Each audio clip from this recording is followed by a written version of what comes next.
What's going on, guys? Welcome back to Michigan Muscle. Today is going to be really exciting because, as you can see next to me, I've got my Audi RS5 that's actually at my house now.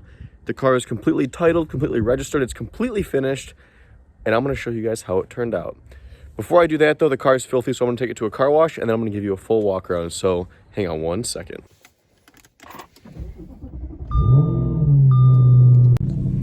I've got to say, in the 2, maybe 3 days that I've been driving this car, that sound never gets old. This V8 that Audi makes sounds amazing. And with this AW track exhaust that's on it too, this car sounds great. I think even better than the Camaro as far as like precision goes. And there's like the shifts, the everything, you guys will hear. Just wait, it sounds awesome. So one little issue that I'm having with the car that I still haven't yet been able to sort out, as you can see, is that stupid little light on the dash that keeps flickering. That's actually for the AFS, the advanced, so I don't know, it's some Audi term for the headlights that move when you turn. So I'm really not sure on how to fix that light or make it go away. I tried connecting to it with my VAGCOM, and I can't even connect to the adaptive headlights in the VAGCOM itself. So if any of you VAGCOM guys out there know how to handle that or how to fix it, I would be really interested as to see how to do it, because I replaced one headlight, the one that got hit, and I heard that can cause some problems as to like not being able to read or not set up properly. And I was also reading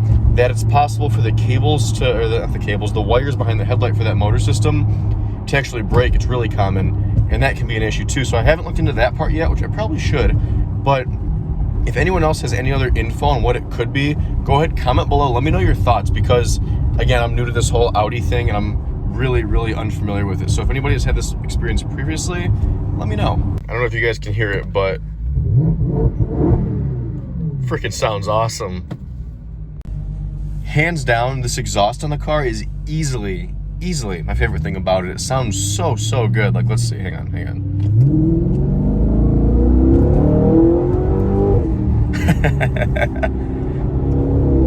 It just sounds so crisp. And I don't know if it's showing up very well on this microphone for you on my phone, but it sounds so good. And it's not too obnoxious. It really isn't. I mean, the Camaro is really obnoxious. It's almost 125 decibels, you know, for a cold starter when it's under throttle even. It's really loud. This car is not that loud, but it still is. It's very throaty. It's not tinny at all. It's very precise. The Germans did a good job on this car for sure. All right, it might be sacrilege, but I'm not hand washing it. I'm too lazy. And it's only 44 degrees out, so I'm gonna deal with it. It's a daily driver. I'm gonna treat it like one. All right, guys, I know a lot of people might be cringing, but again, it's a daily driver. Not too concerned about it. It's meant to be in the elements. All right, one more little problem I found with this car, as you'll see, is this burnt out light. My driver's side headlight keeps getting burnt out, and at first it wasn't too bad. I could drive the car for probably like, I shouldn't say it wasn't too bad, but actually no. I drove the car home about over an hour and it was totally fine. And then eventually it got down to like 10 minutes of driving. The whole thing would just shut off completely. That one side, it would die, and I get this air code. And if I reset it, so like if I turned it from the off position back to on, it'd be fine. I think it's the ballast. If you guys know anything about this, again, comment below, let me know. But I've got a new ballast on order that should take care of the problem. But again, I'm not an Audi guru. I don't know anything about them at all. So if you guys have any insight, feel free to let me know down below.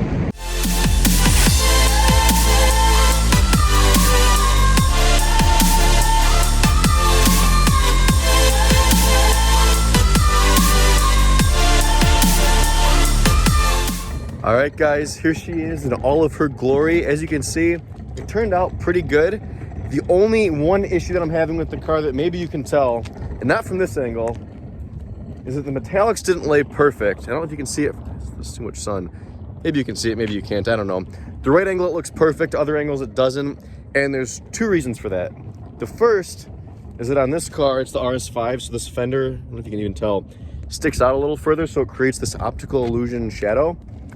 And that plays a big role in it. And the second big role is that the colors might not be perfect, even though I use the original RS5 color. But I noticed on other cars that are this color, they have the same issue from factory, at least the ones that I've seen. So I'm not too concerned about it looking that way, because all the other ones do. So again, not too concerned. Aside from that, everything turned out great. As you can see, the bumper that used to have that, you know, it was like a little slot in the front end that was cut. You can't even tell. It looks perfect. This front grille I reused. That grille I ended up having to buy a new one. That's the OEM grille still that came with the car. Everything else turned out really, really good. The wheels don't look terrible. I don't mind the red necessarily. It's not the greatest look, but it's not bad either. Go over to the back end. The back end was pretty much perfect. I didn't do anything to it. There's one small little nick right here that I can touch up. I've got some paint left over that I can just, you know, kind of feather in a little bit. But yeah, the whole back end's perfect. The spoiler works really well, works great. No issues with it. Again, it turned out really, really good. I'm really happy with the car. Let me go ahead and pop the hood and I'll show you some of the things that I changed underneath. All right, so underneath you've got this massive Audi RS5 V8. It's a 4.2 liter and about, I think it's 450 horsepower. So all of this is OEM. You know, I didn't change any of it. Nothing had to really be replaced other than a couple lines here.